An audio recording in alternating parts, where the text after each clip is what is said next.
combat experiences suffer from post-traumatic stress or TBI.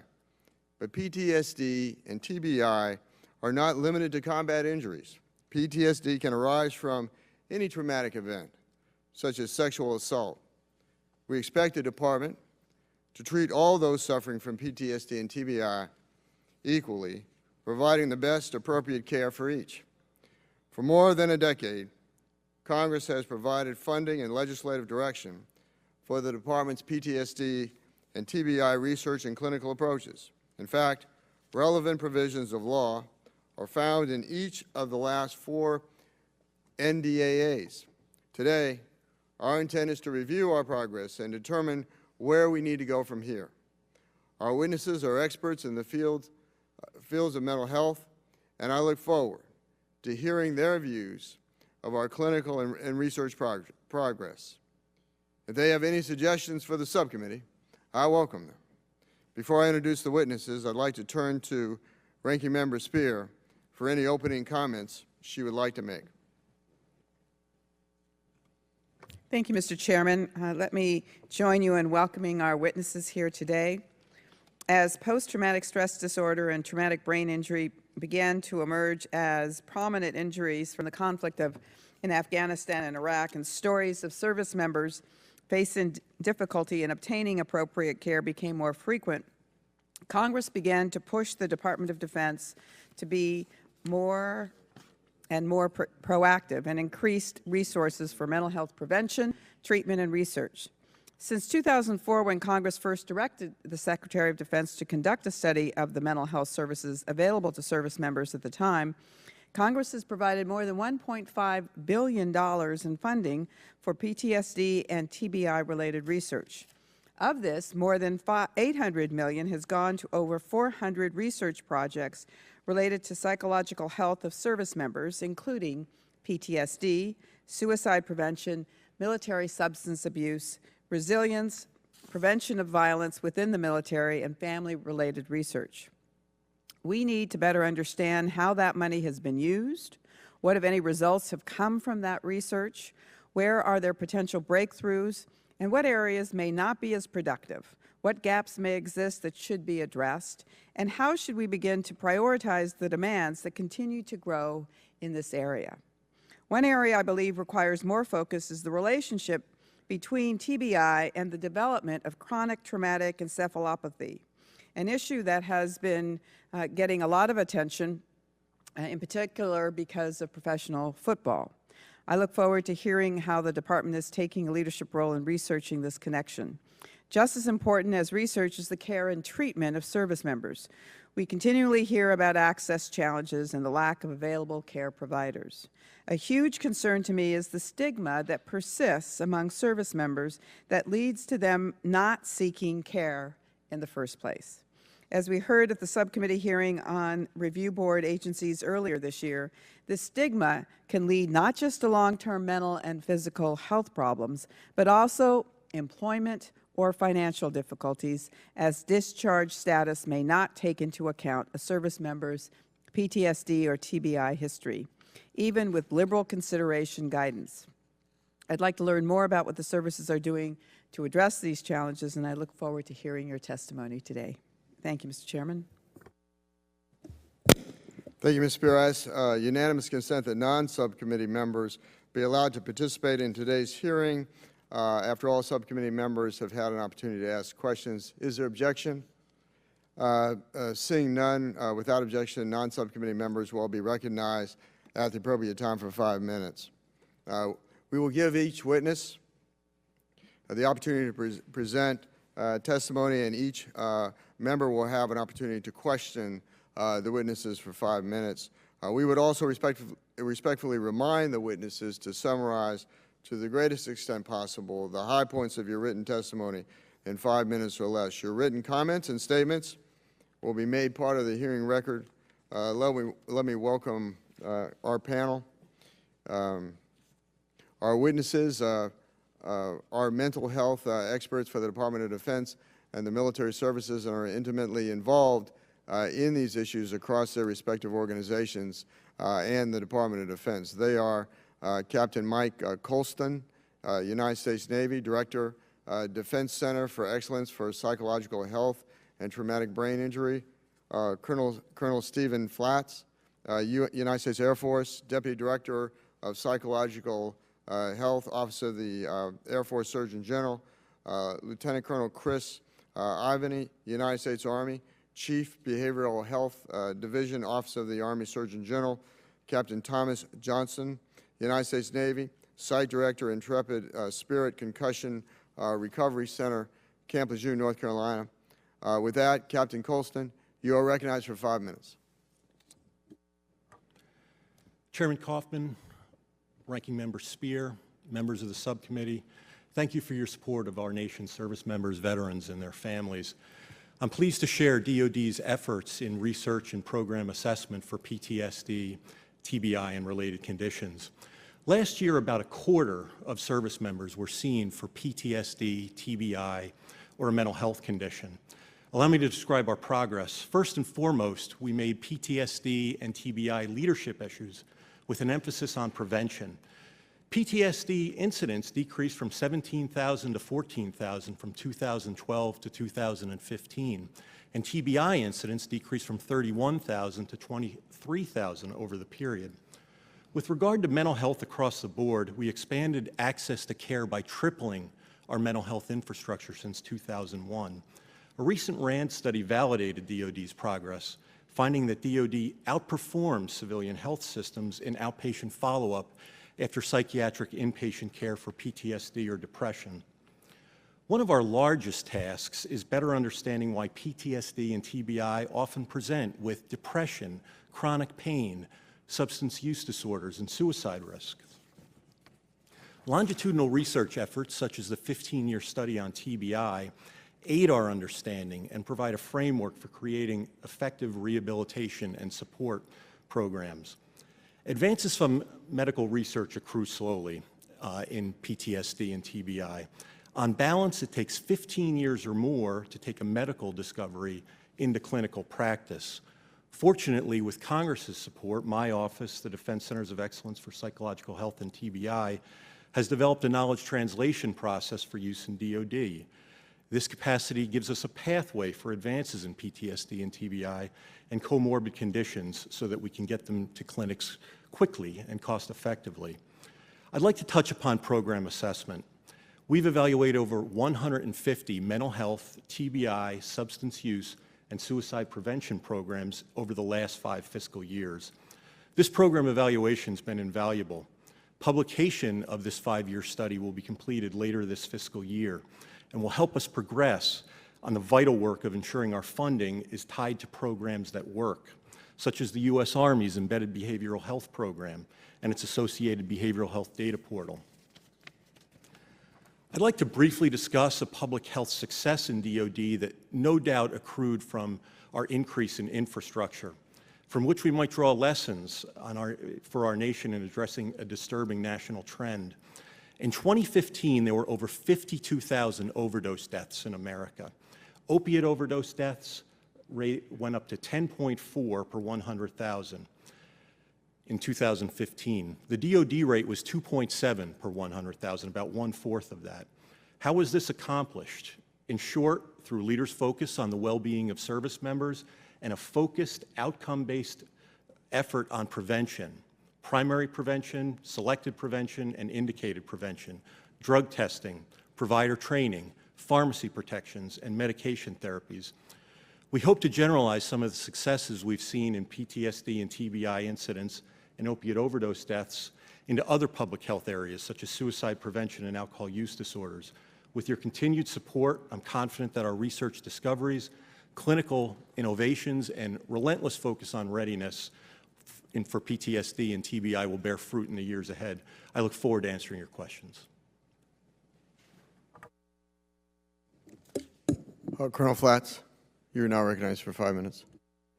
Chairman Kaufman, Ranking Member Spear, distinguished members of the committee, thank you for the opportunity to speak to you today about post-traumatic stress disorder and traumatic brain injury in the military and the ongoing leadership you have provided to the services regarding military mental health. The last decade has seen powerful advances in our understanding of evidence-based treatments for PTSD and TBI. I vividly recall standing outside the Air National Guard headquarters building in Cheyenne, Wyoming on a crisp autumn evening in the fall of 2010. I had just completed my training in prolonged exposure therapy for PTSD. Thrilled with the excitement about the promise of this treatment, I literally said to myself in the parking lot, I feel like I've been given the cure to cancer. Growing up, there was no higher aspiration for medicine than that. That sentiment was not entirely hyperbole. Research has proven the tremendous efficacy of these therapies. Roughly 1 year later in Afghanistan, I had the opportunity to serve combat warriors coming off the battlefield. There, I understood the importance of having real answers for difficult problems, of greeting elite professionals with elite care. I've repeated this story many times over the years because it is so important to have effective therapies to offer our patients who have given so much in the service of our country. Today, all Air Force mental health providers routinely receive training in one or more of the several evidence-based therapies for PTSD, and all airmen can be confident that they will receive state-of-the-art treatment when they enter an Air Force mental health clinic. Fortunately, PTSD and TBI rates remain low amongst airmen.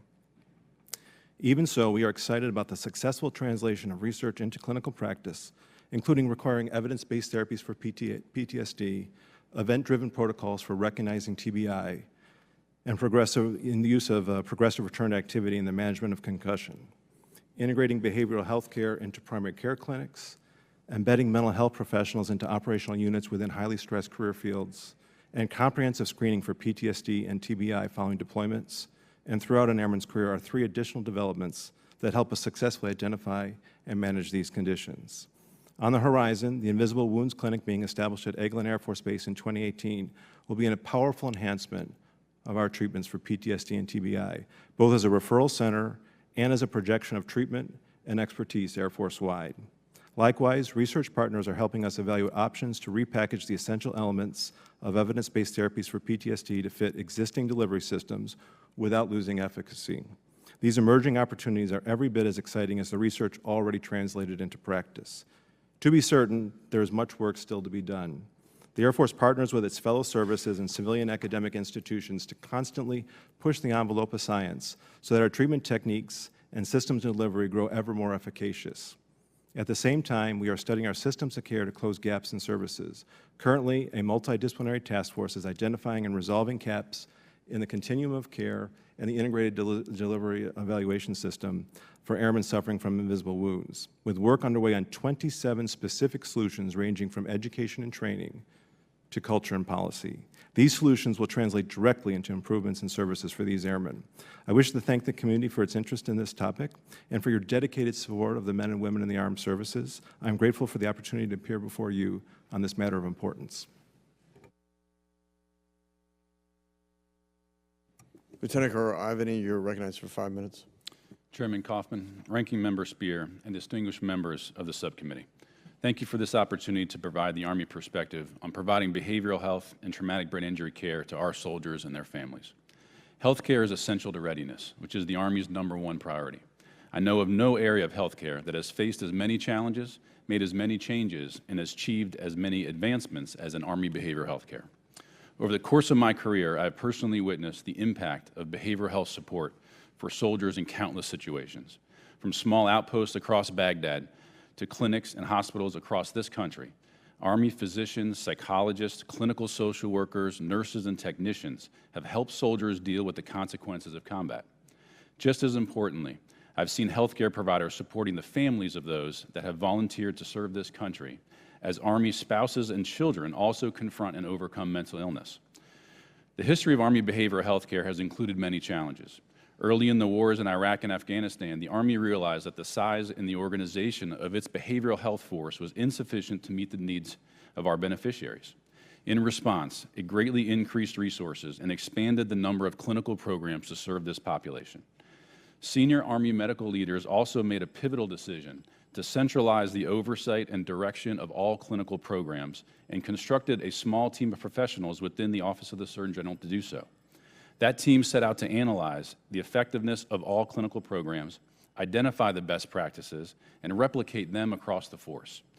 Out of this process came many programs like embedded behavioral health, which has reduced many barriers to care for soldiers in combat units and improved access and readiness.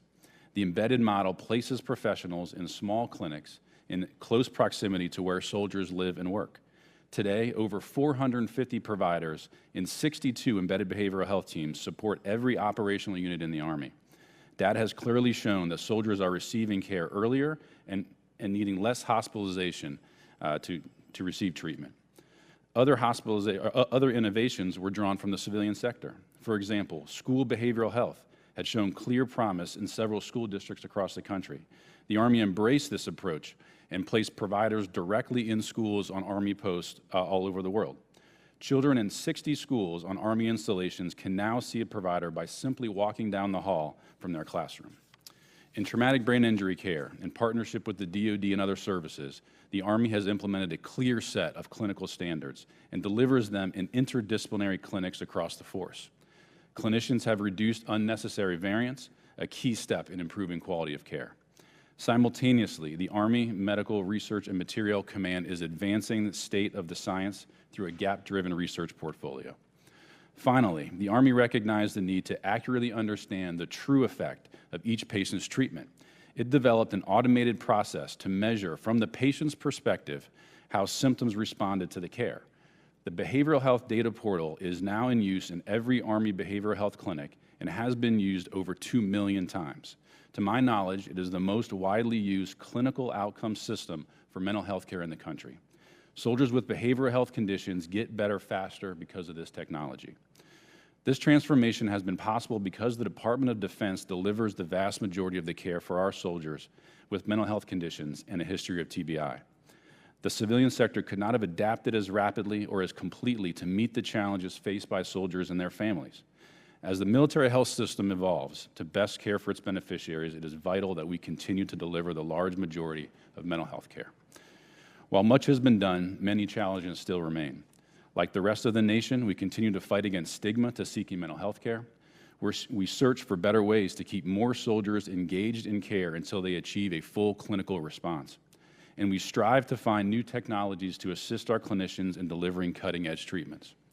I'm committed to ensuring we overcome these and other challenges to improve the health and readiness of the force.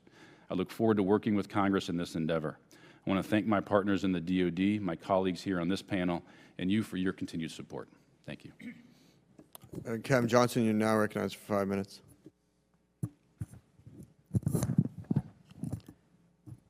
Chairman Kaufman, Ranking Member Speer, distinguished members of the subcommittee, thank you for providing me with the opportunity to share my perspectives as the director of the Intrepid Spirit Concussion Recovery Clinic at Naval Hospital Camp Lejeune.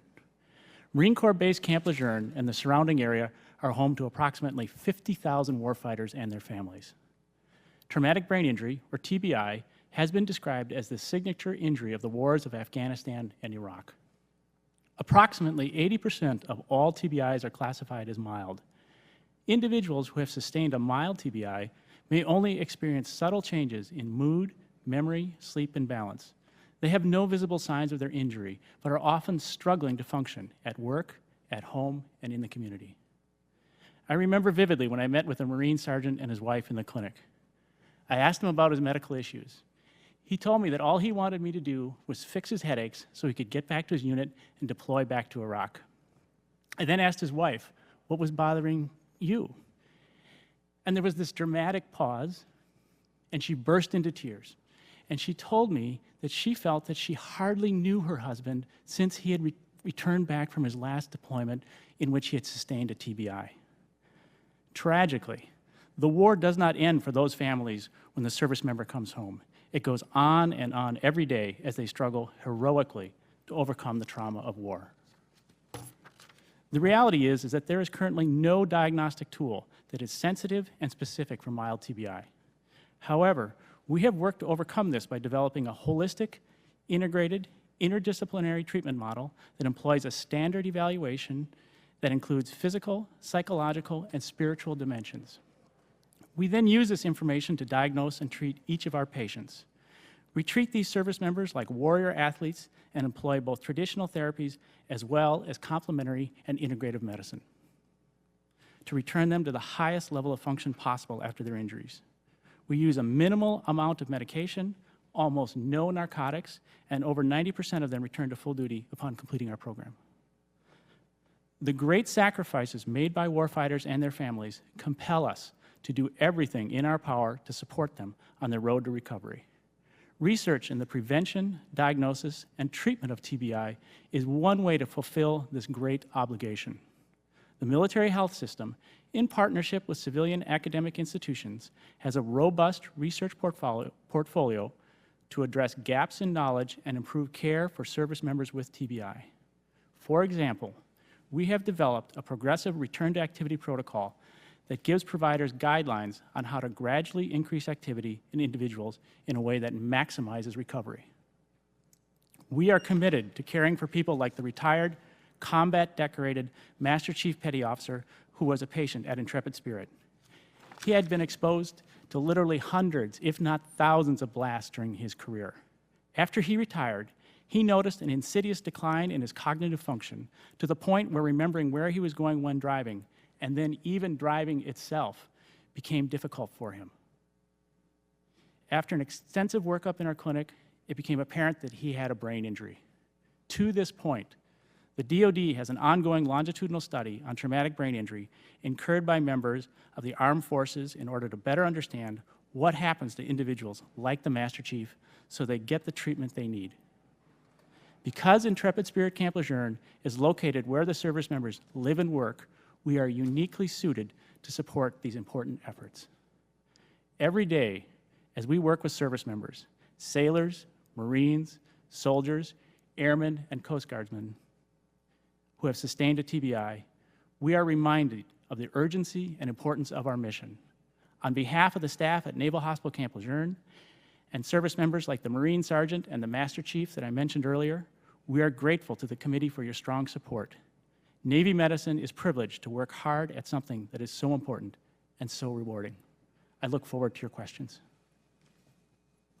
Thank you, Captain Johnson.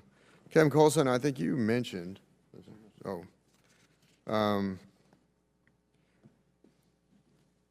you had mentioned that on TBI, on numbers, that you, I think that you dropped from 31,000 to 23,000. In what period of time was that? I'm sorry. Between 2012 to 2015. Okay. And so I suspect that this was enhanced safety because, I mean, TBI is produced by trauma.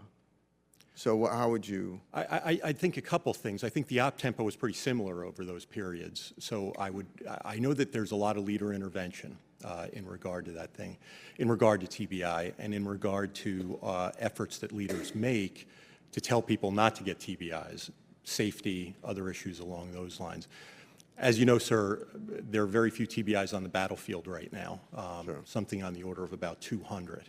MVAs, sports accidents, and the like are where we're getting a lot of those, and prevention measures can be used in that regard.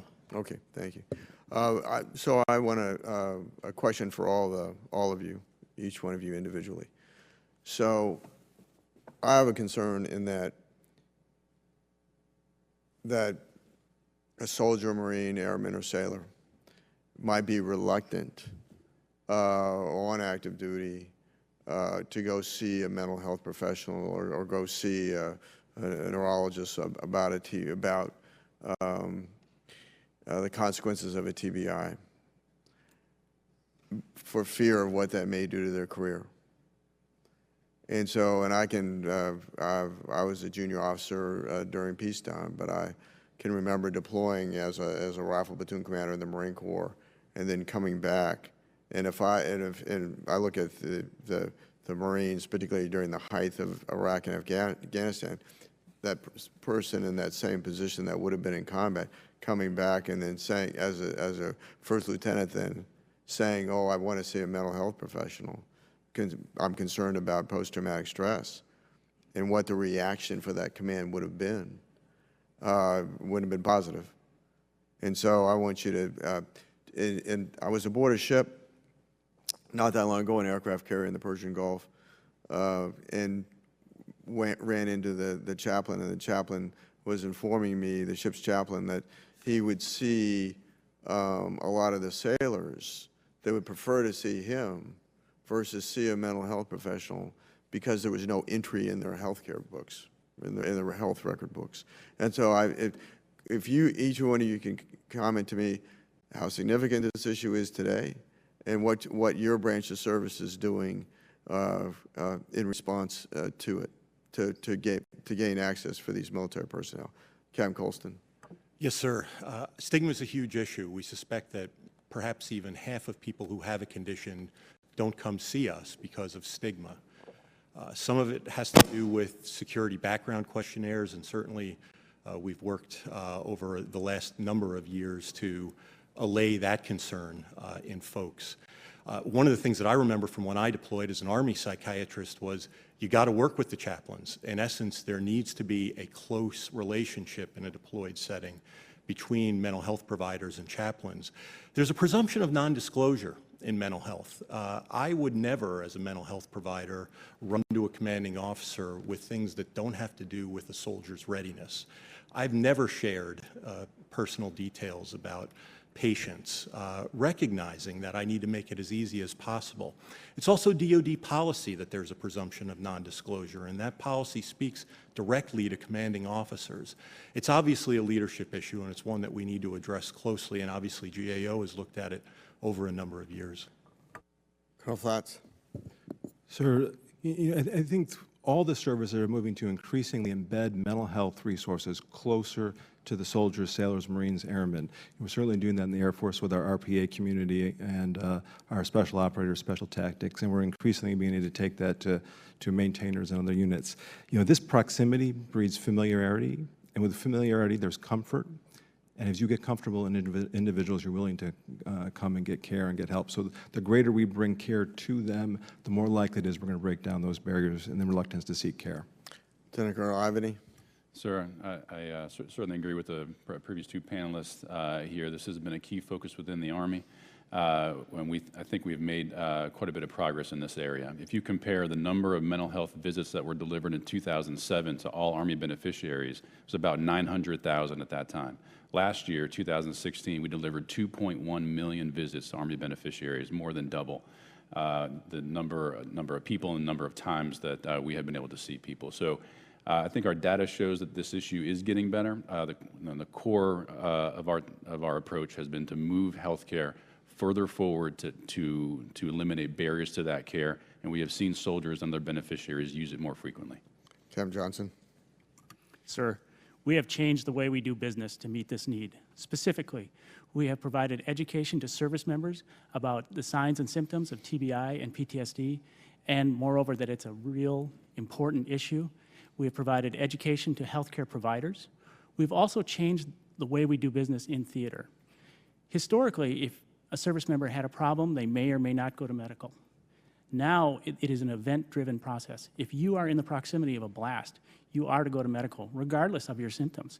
And then the healthcare provider then can get history. They have more training to determine if you did indeed sustain a TBI or have PTSD or other medical issues. In addition, at Naval Hospital Camp Lejeune, through the Intrepid spirit, because of our holistic, integrated, interdisciplinary approach with a standard evaluation, individualized treatment, most of the service members return to duty, so 90% or so. So their testimony when they tell other service members that they went to the Intrepid spirit, that they had these symptoms and they got better, is very, very powerful. Okay. And I think ultimately they're our greatest advocates that says that this is a real phenomenon, it's treatable, and they should seek treatment. Thank you, Capt. Johnson. Ranking Member Spear. Thank you, Mr. Chairman. As I mentioned in my earlier comments, I'm concerned about the relationship between TBI and CTE.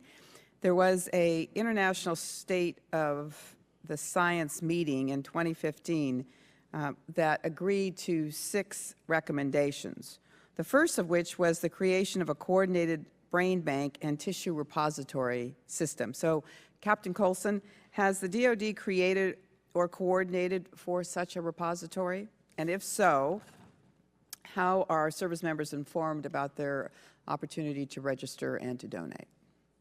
Yes, ma'am. We called Dan Pearl at USIS a couple days ago about this matter. He's up to 51 brains in his brain tissue repository at USIS. Up at VA Boston, there are 98 brains of veterans. So we've moved up from about a dozen to 51 at USIS in a pretty short period, I think in about a year.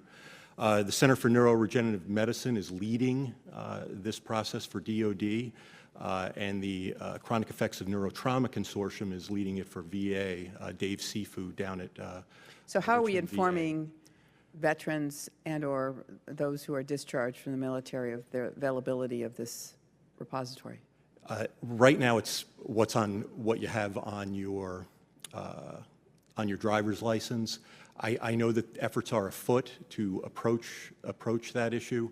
Of course, what we need is brains and histories, and getting the word out is a big part of the effort at CNRM and Sensi right now. It sounds like we could do a better job at that than we are. I think the brains versus pathology progress, ma'am, is something that we need to work on, and certainly I could take that for the record. All right. I've been working on this issue from a different perspective for close to a decade, and I've become aware of a professor and Nobel Prize winner at UC San Francisco, Stanley Prusiner, who was the first to identify the tau protein, which is related to mad cow disease and as a result also related to TBIs. And he sent me this letter, which I want to read parts of it and then get your comments. Seemingly mild TBIs can initiate progressive nervous system degeneration involving aggregation of the tau protein into tangles within the frontal lobes of the brain. As many as 1 in 5 soldiers deployed in Iraq and Afghanistan were within the distance of an IED blast and suffer 1 or more mild concussive episodes. Drugs must be developed to treat such individuals. Combat-related TBIs exhibit disinhibited behaviors, including depression, insomnia, drug addiction, alcoholism, and suicide. These symptoms of central nervous system dysfunction are indistinguishable from those seen in CTE patients in whom modified tau proteins aggregate. Lowering the level of tau delays the onset of neurodegeneration. Large numbers of service members deployed in recent conflicts will develop CTE, which is one of the subset of conditions known broadly as post-traumatic stress disorder.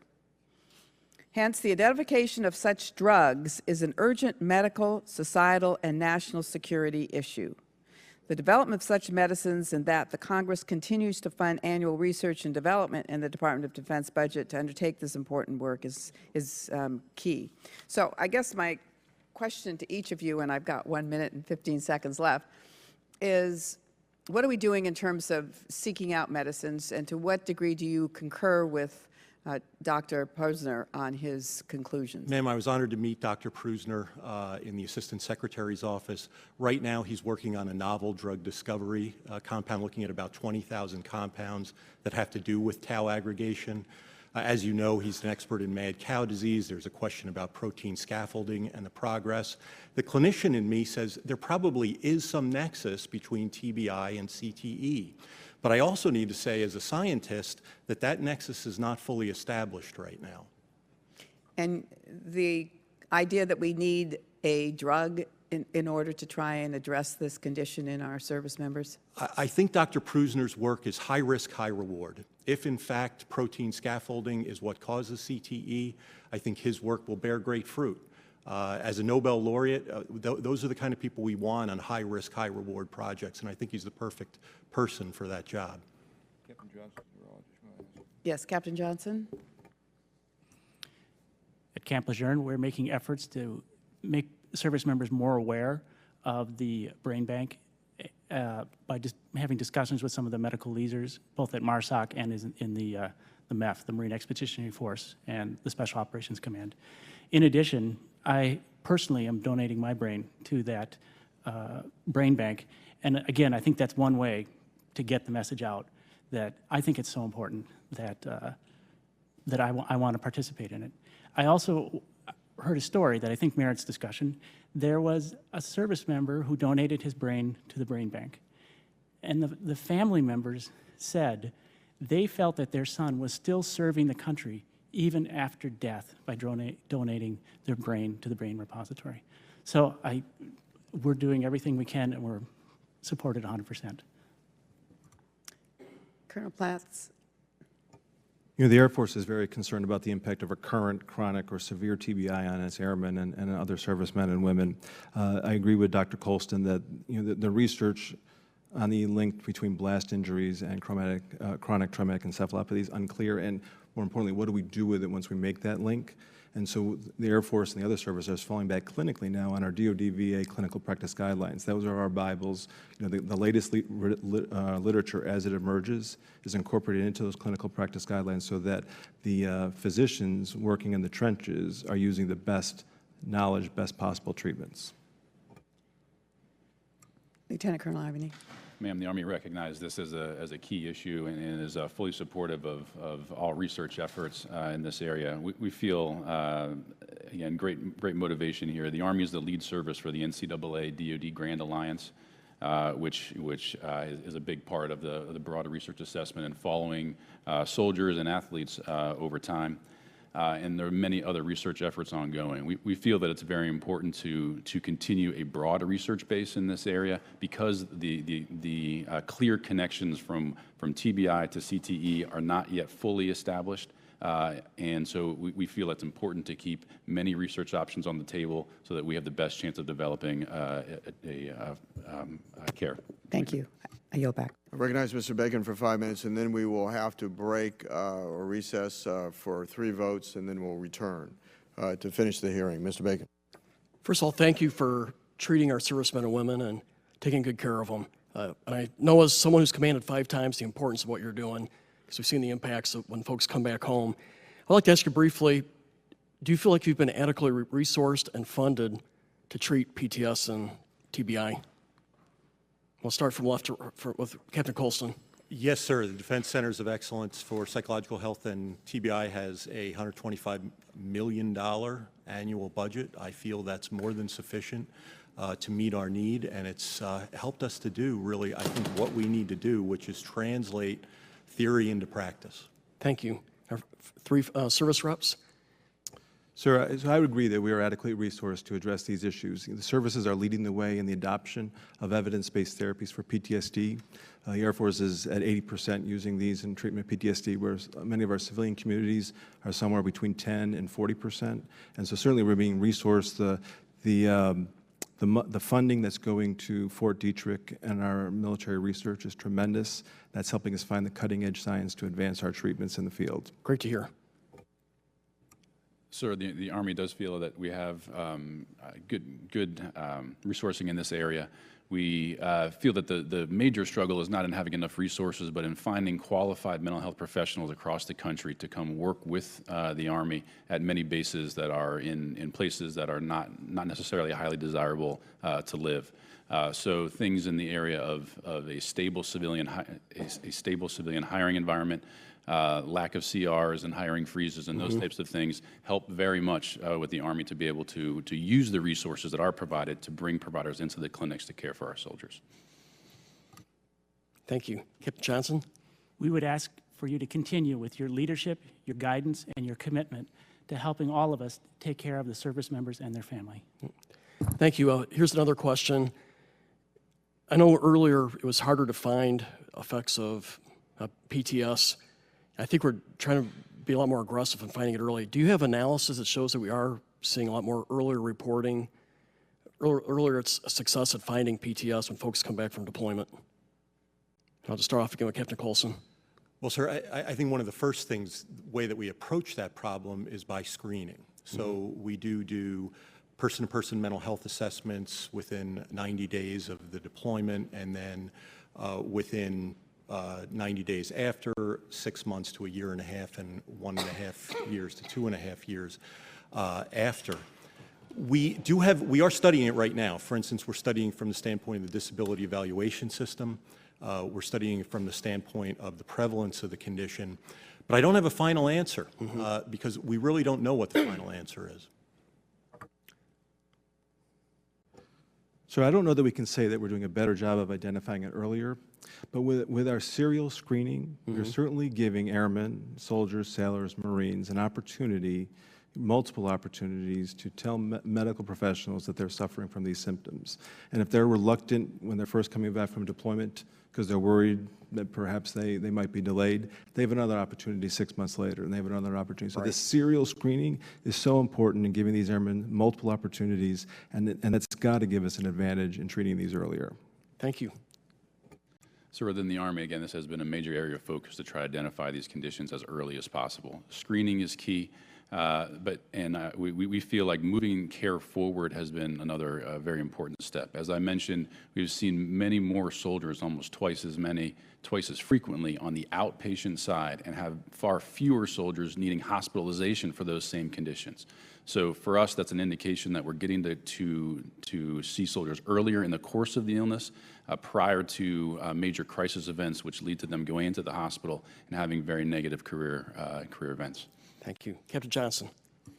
I can just echo what my colleagues have said. There are more robust screening tools that are in use to identify service members who have TBI or PTSD earlier.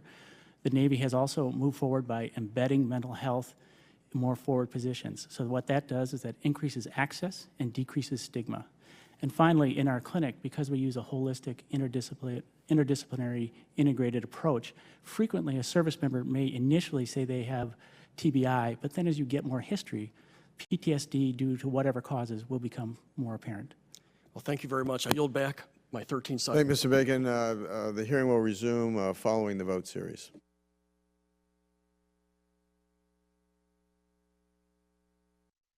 Commander was made aware of that appointment where I was leaving the company to go do something on Main Side. So tell me about how that infantry rifle platoon commander who is expected to be to act appropriately in a stressful environment, in a combat environment, leading Marines in this particular instance, where that's not a stigma for that junior Marine officer to go to seek treatment. And it would be the same for a platoon commander of the United States Army Infantry or anything in combat arms, a pilot, a fighter pilot, or somebody involved in a stressful situation in the United States Air Force or positions in the Navy. I mean, if someone's a SEAL team member or somebody, in any kind of a combat role, I mean, what is their access to care, and is there a stigma associated to it? And do you have any ideas where legislatively we could look at changing the administrative process in terms of how somebody's health care record is kept and how somebody, I think you mentioned privacy issues, but so let's go back now, starting with you, Captain Colston, and talk about where we are today, access today, and what can we do to improve it if, in your estimation, there needs to be something to improve access to where someone doesn't feel that there's a stigma associated with receiving care. Yes, sir. Well, first of all, I think you hit the nail on the head. Junior officers, and I remember my time as a junior officer, there wasn't any discussion of mental illness or suicide or anything along those lines. And also the senior enlisted folks really do act as gatekeepers for health care. I mean, that's been one of the things that we've recognized over the years. So the first thing is policy. So we wrote a DoD policy 6490.04 that says it's DoD policy that mental health care is the same as a rash. Commanders need to make sure that folks view mental health care just like the sergeant coming up to you and say, hey, get that rash taken care of. Obviously, at the unit level, we need to make sure that happens, and that's where I think the embedded providers come in, the Oscar providers in the Marine Corps, the embedded behavioral health providers in the Army, the psychologists on aircraft carriers. I think that's where the role is. I think it's really down low. I think with regard to policy, I think we're there. There's been talk of making all mental health care confidential. I don't know that that necessarily best balances the interests of what we need to do as a war-fighting entity and meet the needs of our soldiers, sailors, airmen, and Marines. But it's certainly something that we've explored and something that we've looked at in research. One of my predecessors, Chuck Engel, has the view that that's where we should go. I think when we've kind of been through the SF-86 question 21 question with other agencies, DNI, those folks, I think where we're going to end up is somewhere in the middle, and I don't know what that middle is. Don't we, in the civilian world, certainly in Colorado law, if a therapist has a patient who's a threat to his or herself or to someone else, then there's a reporting requirement for that. Yes, sir. That's commonly known as the Tarasoff warning. I'm required as a psychiatrist, whether I'm in the military or in the civilian world where I've also practiced, I'm required to tell folks, tell authorities if someone's a harm to themselves or others. There's been some thought of saying, well, that's really where we should cut it off. I think when we look at it from the security standpoint, we need to be a little bit higher in DOD, though. Okay. Colonel Pflanz. Sir, American culture is changing about mental health care. The military culture is certainly changing as well. The challenge we have is that perception is 9/10 of reality. You know, what airmen, soldiers, sailors, Marines believe is true mobilizes their behavior. What they see is the 1 airman in 10 that goes out with a medical evaluation board. The 9 out of 10 that come back that they saw me, they had satisfactory care, they don't raise their hand and say, you know, I had a great experience with mental health. And so it's our messaging, it's our training, you know, continually encouraging help-seeking behavior, educating airmen through suicide prevention training, resiliency training, other sorts of things, that mental health care is a good thing and doesn't have the negative outcomes sometimes, but not usually, that they perceive it to have, and then embedding mental health care closer and closer to them so that they're familiar with this and that the false notions that they have, they'll start to learn are untrue. And so again, you know, changing perception is the most important thing. We're moving the dial, but we're not there yet. Do you think confidentiality, though, should we enhance confidentiality requirements for the patient? What I've found in 22 years working with my patients is that the confidentiality dial is titrated to the right level. Most of my patients that I interact with, that I then speak to commanders, I'm an advocate for that individual. They're appreciative of that communication. And for the 95% of patients that I never speak to their commander, they're appreciative of that as well. I think changing that will impair, if we make us more confidential, it'll impair my opportunities to be that patient's advocate with the commander, to help that commander understand the mental illness, how it impacts the mission, and also help that commander understand that this airman, with treatment, is going to be a full-blown asset once we're done. Under current regulations, do you have to receive permission from the patient, the airman being treated, to be able to discuss the issue with, say, that person's commanding officer? I do not need the airman's permission for things that impact duty performance, safety, mission safety, those sorts of things. Lieutenant Colonel Ivany. Yes, sir. I think the key here is 2 things. One is a trusting working relationship between a small number of mental health providers and then line leaders. If line leaders trust and know and understand who it is they're going to talk to themselves or who it is they're sending their soldier to talk to, they're much more likely to use that care.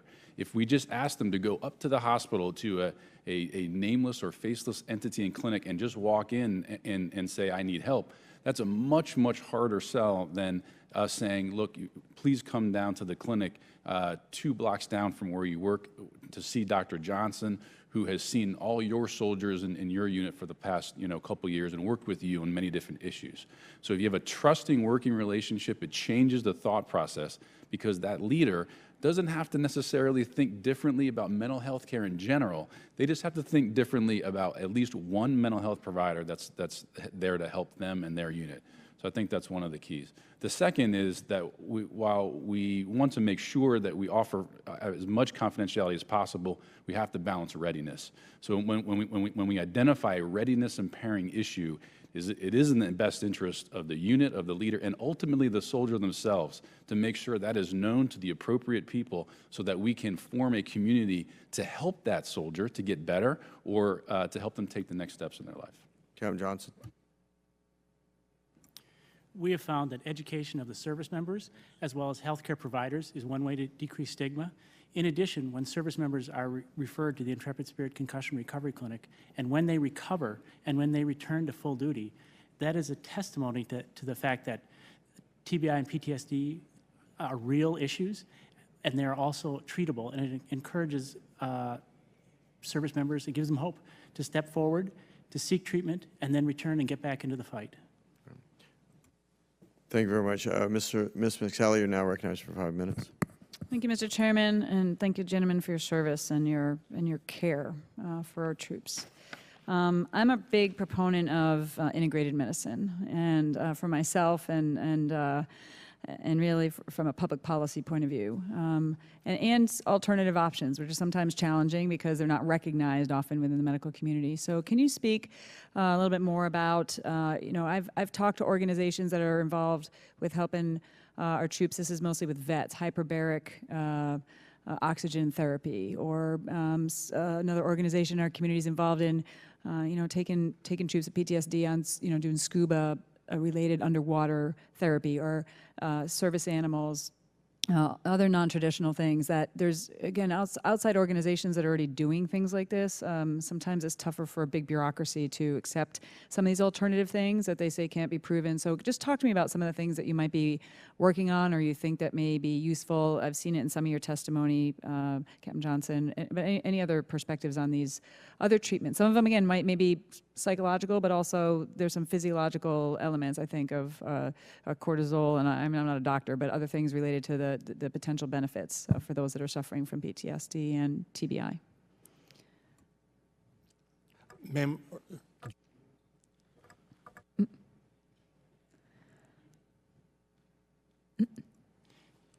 You've hit on a very important issue. Just to break down your question to the components, in regards to hyperbaric and oxygen therapy, currently the FDA has, I believe it's 13 approved indications for the use of hyperbaric oxygen in therapy. The Navy and the DoD provides clinical care for these approved uses of hyperbaric oxygen therapy. So our use of hyperbaric oxygen therapy is in alignment with the FDA and the Undersea and Hyperbaric Medical Society.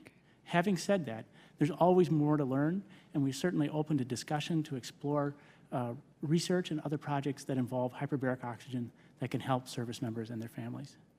In regards to complementary and integrative medicine, we have found at Camp Lejeune that service members are very receptive to it. They are hesitant about taking a pill. We use a lot of acupuncture, yoga, various meditation techniques, alpha stimulation, audio-visual entrainment, and various other tools. We have found that this results in a decreased need for medications, in particular narcotics. It is a central part of our treatment plan. Are you bringing in experts from off base in order to partner with that, or are you building expertise within the service? Both. Okay. For example, myself and one of my colleagues in the clinic has completed training in acupuncture, but we also have relationships through our NICO and Intrepid Spirits network to discuss the latest and newest innovations in complementary and integrative medicine. Great, thanks. Captain Colston, did you have something to add? yes, ma'am. We welcome complementary and alternative medicine in DOD, and in fact, given the national opiate scourge, I think especially for pain disorders, it's important to have yoga and acupuncture and mindfulness and other therapies available for patients. And I think if I were to look at family practice docs across the board right now, lots of them are trained in battlefield acupuncture. We really are using it. Yeah. Is there also, as you're maybe, again, this breaks up our thinking on some traditional mindsets, right? Transitioning that to the VA. Are you are we seeing partnering with the VA to make sure if you guys are all using this and it's working, as they're transitioning, they're not dealing with similar bureaucracy saying, sorry, that's not approved. We don't do that here. Anybody else want to jump in? I think that all the services are interested in the emerging research, and our partnership with the VA and our clinical practice guidelines is one of our great strengths. It makes us, despite our size, a very nimble organization as new research emerges, and almost all of our research projects are partnered with civilian institutions, so we have the best minds out there assisting us.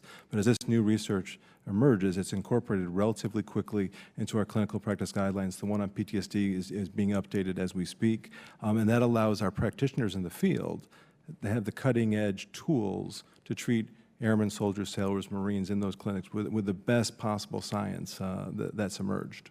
But there is, you got to believe there's skepticism within the traditional medical community, right? On some of these things, I deal with it all the time, right? So how are you overcoming that? I don't know, Lieutenant Colonel Ivany, is that how you say it? You want to jump in? Yes, ma'am.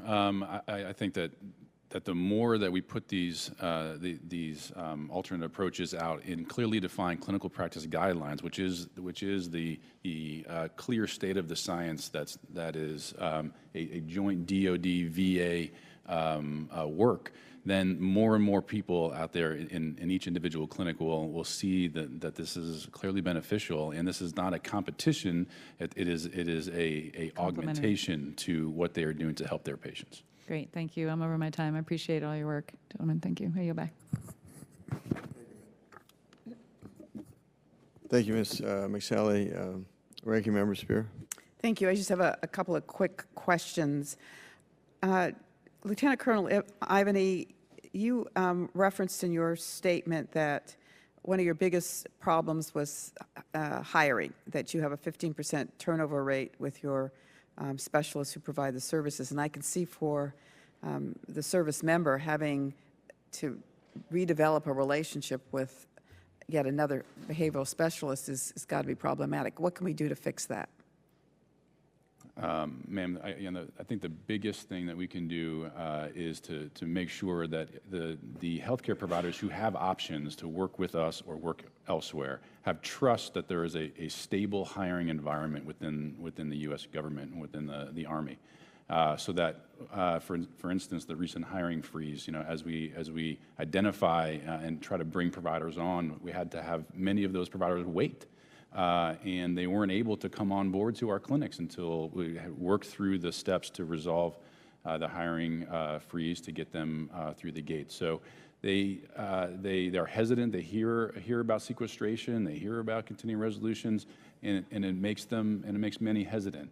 So I think that is the single most important thing at the national level that would help us at the clinical level. All right, Captain Johnson, you talked about some of those suffering from TBIs or PTSD self-medicating. I'm presuming this is alcohol and drugs unrelated to their condition. Is that right? That's correct. I have a lot of biotech in my district, and I was speaking to one of my CEOs just last night who said that they are close to finding a genetic marker for PTSD. Are you looking at that at all in the research that's being undertaken, and if not, why not? Yes, ma'am. In fact, we have protocols underway right now to look at genetic loci for PTSD. I'd just say there are far more than one, and that's one of the things that we find across mental illness, across PTSD, depression, autism spectrum disorders. But we have funded research, and we are looking at that closely. My colleague had to leave, but Congresswoman Shea Porter is from New Hampshire, where the opioid crisis has been particularly severe. And she got the impression from your testimony, and maybe it was you, Captain Colston, who talked about the success you're having.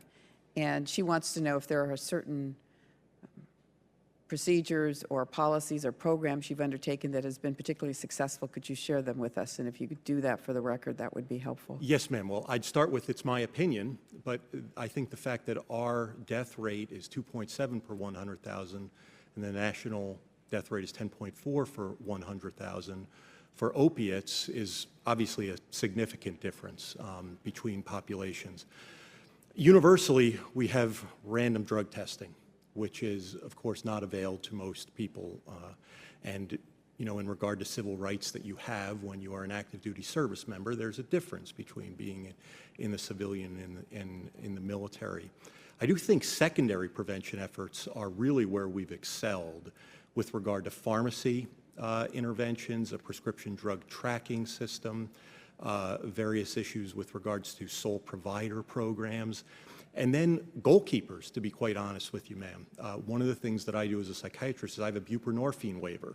So I can give medication-assisted therapy for people who are addicted to opiates, give them a drug that they can't overdose on, give them the drug that they can't snort and hence die. I think that's been useful. And of course, we've put naloxone into the hands of first responders. And in New England, New Hampshire, Vermont, I know the governor in Vermont made the entire state of his governorship address one year on opiate overdose deaths. This is the single biggest public health crisis that we've faced. It's 55,000 overdose deaths a year. Car accidents, 38,000. Gun deaths, 36,000. AIDS was never this big. It's a huge issue, and frankly, it's a doctor-created problem, and it's on us to fix it. Okay. Last question I have. To what extent are we now tracking those who've been diagnosed with TBI over the course of the rest of their lives to see what conditions they acquire that we would attribute to TBI? So we have two studies underway. We have the 15-year longitudinal TBI study, which we're 7 years into. And I think that's going to talk an awful lot, especially about how PTSD and TBI and suicidality and chronic pain and substance use all overlap. And we'll learn a lot more about that. We also have an IMAP study. In regard to the here and now, how do we look at TBI? Well, we have a very robust surveillance network with regard to TBI, and we look at scientifically something called incidence, which is new incidence and prevalence. In other words, if people aren't recovering from TBI. Most TBI is self-limiting. Most mild TBI just gets better. Doesn't matter if you saw a doctor, doesn't matter what you do. What we need to get on top of are the chronic cases, and we need to learn about those. So do you think the studies are going to provide you with that? Yes, ma'am. I think longitudinal studies are really the way to go. The Framingham study, really, we learned a ton about coronary artery disease. I think the Army STAR study in regard to suicide is going to yield great benefit. I think longitudinal studies like the Millennium Cohort study, which in essence is a study that looks at what does military service do to you health-wise, I think they're all extremely important. Great. Thank you all. Thank you, Mr. Chairman. Thank you, Ms. Spear. I wish to thank the witnesses for their testimony this afternoon. This has been very informative. There being no further business, the subcommittee stands adjourned.